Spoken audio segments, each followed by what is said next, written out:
O presidente Jair Bolsonaro chegou a Santa Catarina, onde participará de uma cerimônia que formalizará o apoio de prefeitos de todo o estado.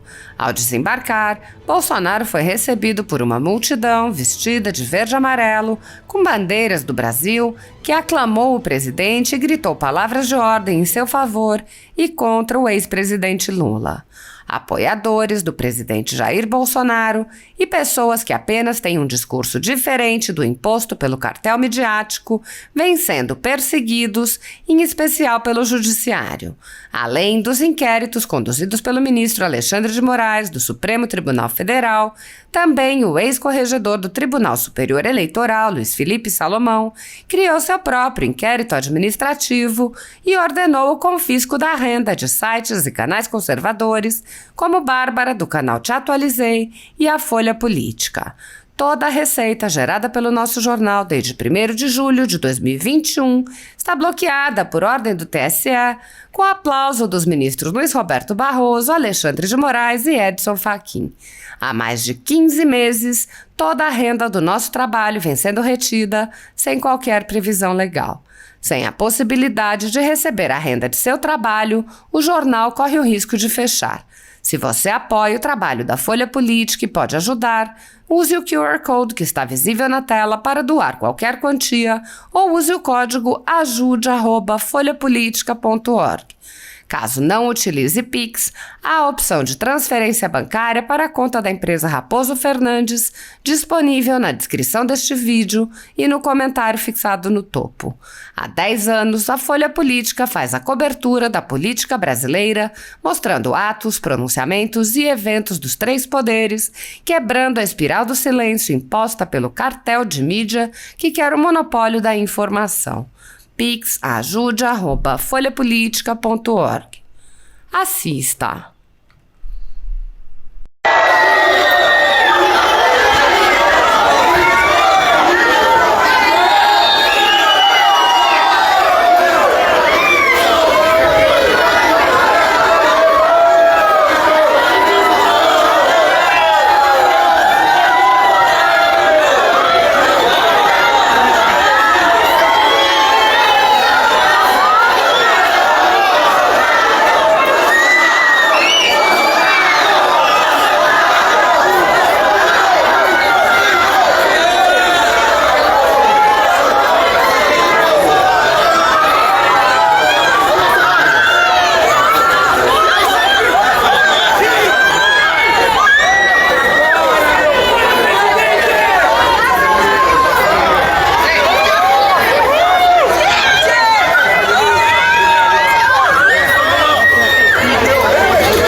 Senhor presidente, senhores senadores, nação brasileira que nos ouve e nos assiste pelos meios de comunicação da Rádio Senado, que é grande opção saudável para todo o povo brasileiro. Meu companheiro presidente, companheiro de viagem para a Antártida, passando um pouco de frio lá,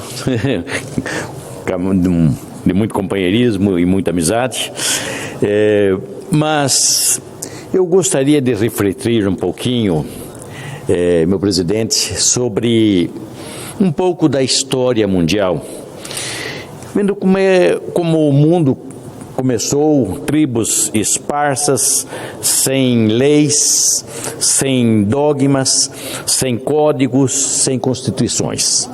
E isso veio durante muito tempo. E criou-se as famílias, os clãs, as tribos, depois nações. Algumas se constituíram em cidades-estados, como é o exemplo da antiga Grécia. E quase nenhum desses reinos antigos tinha algum tipo de lei ou algum código que os disciplinasse. E o tempo foi passando.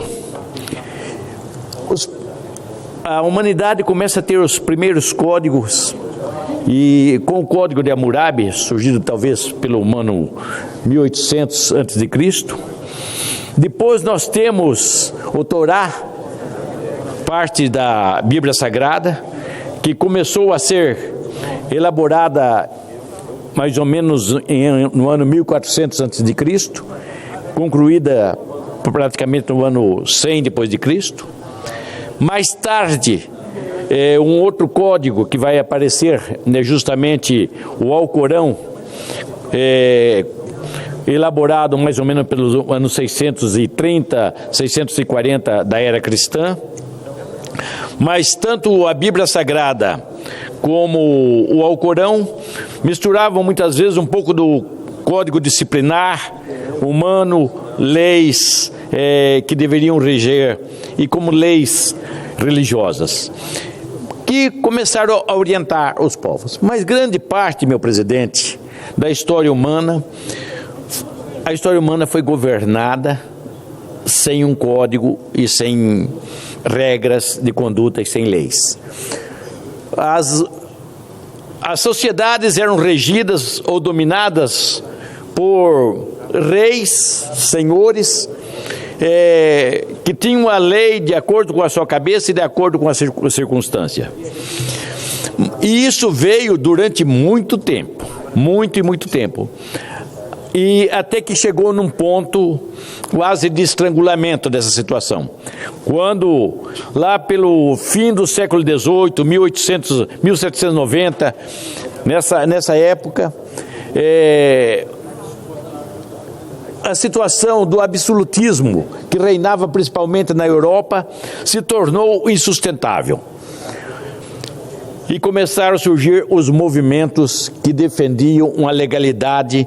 Cada reino, cada nação, cada estado devia ter o seu código-lei.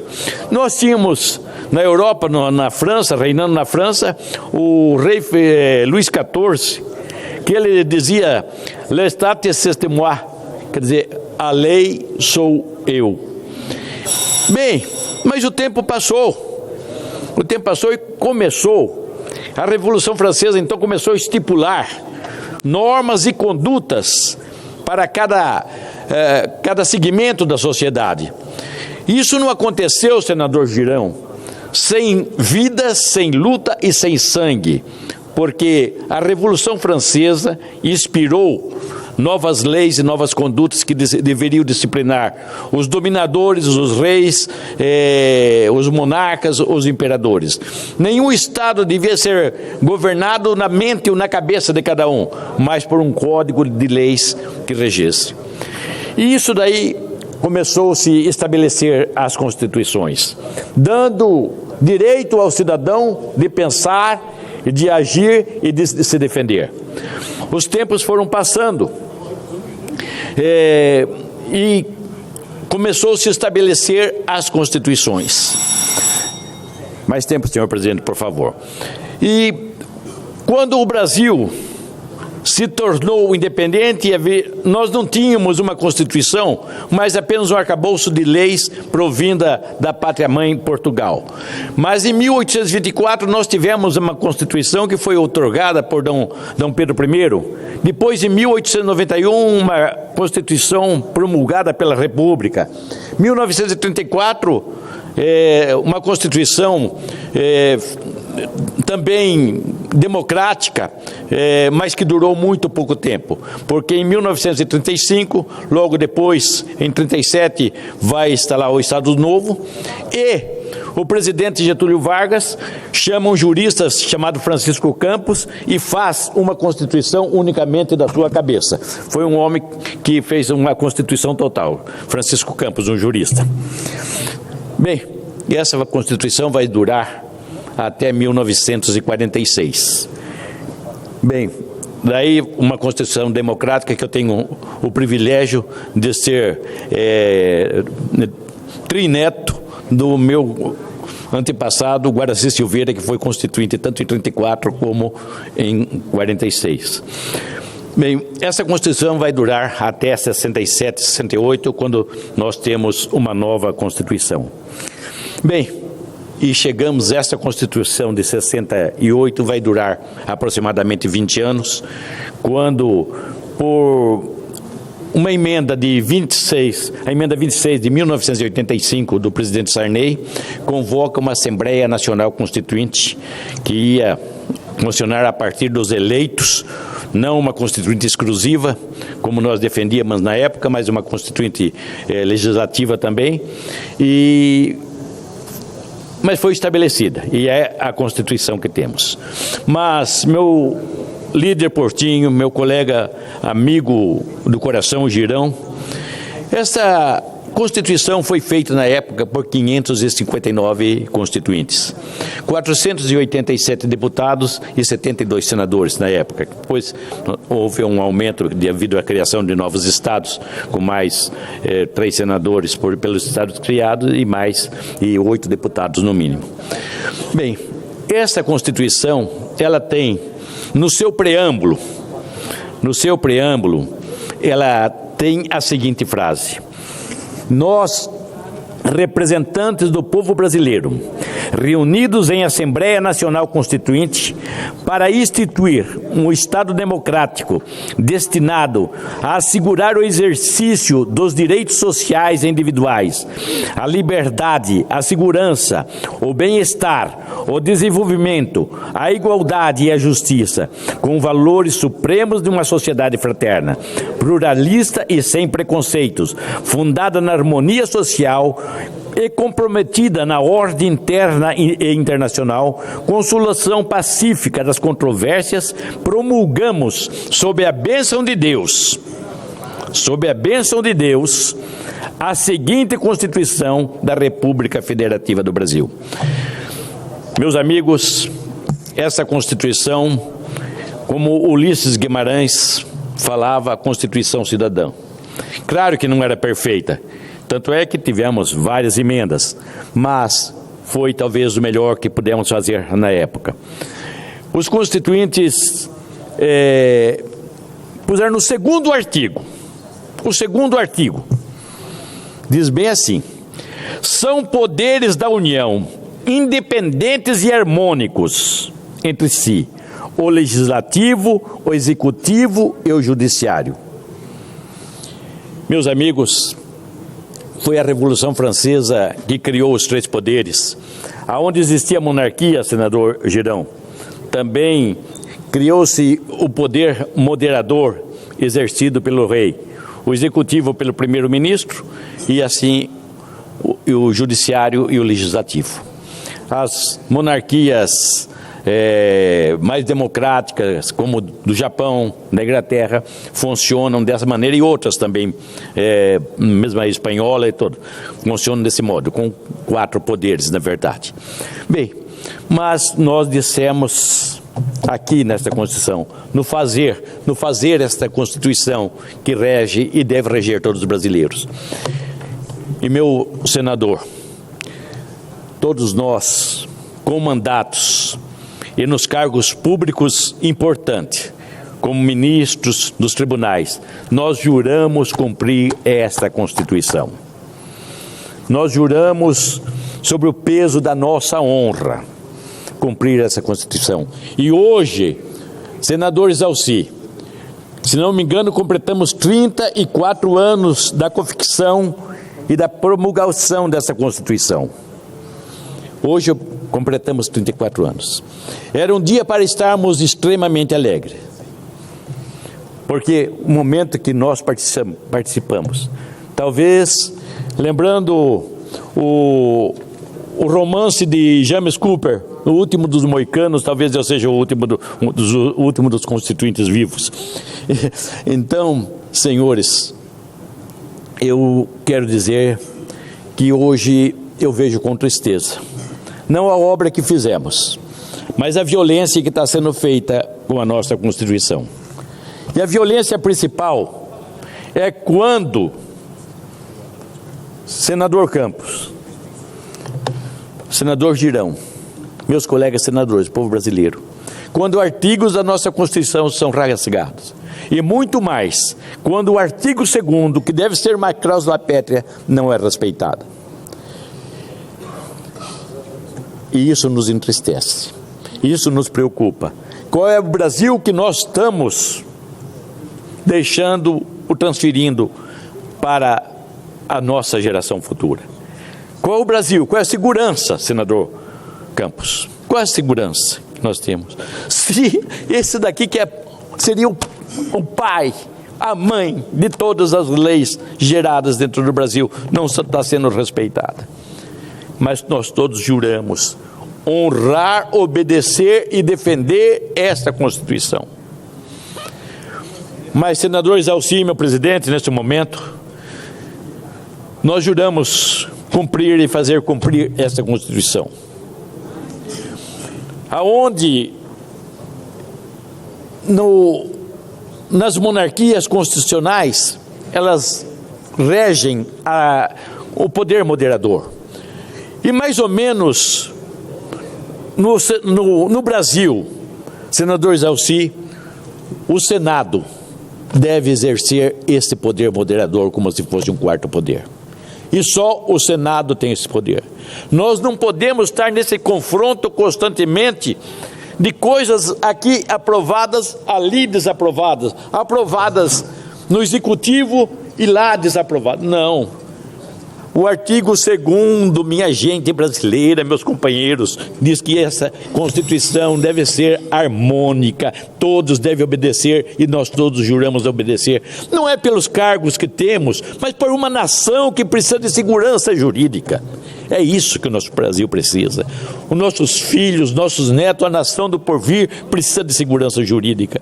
Então eu conclamo a este Senado, pelo patriotismo que cada um de nós devemos ter, conclamamos que exerçamos esse poder moderador do Senado, para que não deixemos que essas sejam casas de briga, nem o Legislativo como todo é o Congresso, mas que haja paz entre nós, entre o Senado e a Câmara, que haja paz entre o Congresso e o Judiciário, e assim como a Presidência da República, que ninguém pode trabalhar, nem nada se constrói fora da paz. Existe uma história bíblica que eu gostaria de contar nesse momento. Existia um rei, o mais famoso rei de Israel, e este rei se chamava Davi. Ele trabalhou e fez uma grande fortuna, e o objetivo dessa grande fortuna de Davi era construir um templo magnífico para Deus Jeová. Mas daí veio o profeta de Deus e disse para Davi: você não construirá, porque o seu reino foi muito tumultuado, houve muita guerra, muito sangue, muita vida perdida. Mas o teu filho Salomão, que governará sobre um reino de paz, este sim construirá uma casa em louvor ao meu nome. Isso nos traz uma mensagem para o dia de hoje. Senador Girão, senador Júlio Campos, nada se constrói na guerra, nada se constrói no atrito. No atrito perde-se vida, perde-se tempo, perde-se a prosperidade, perde-se a paz e destrói uma nação. Nós precisamos cumprir essa Constituição, que ela foi feita para a harmonia dos poderes, que o Senado exerça esse poder moderador que o Senado tem de acordo com a própria Constituição, que o Senado exerça, para que esse país tenha paz, porque só sobre a paz, em cima da paz, que se constrói um futuro e que se constrói a prosperidade. E esse é o dever de cada senador, de cada ministro, de cada presidente, de todos nós. Queremos fazer um Brasil pleno de realizações, mas nada nós construiremos fora da lei, não há segurança fora da lei. Nós precisamos gerar um Brasil muito melhor para a geração do porvir, porque senador Girão, senador Exalci, nossos filhos, nossos descendentes são mais importantes que nós. A nação do futuro é mais importante que nós. É para eles que nós temos que trabalhar, deixar um legado de paz, de segurança, de prosperidade. Por isso, espera a nação brasileira de todos nós. Deus abençoe o meu Brasil, Deus abençoe a nação brasileira, Deus abençoe, e que cada um de nós cumpramos nosso dever, assim a sociedade espera de nós. Deus abençoe todos. Muito obrigado. Eu sou maltratado lá no... Senador Jaime Campos, Vossa Excelência.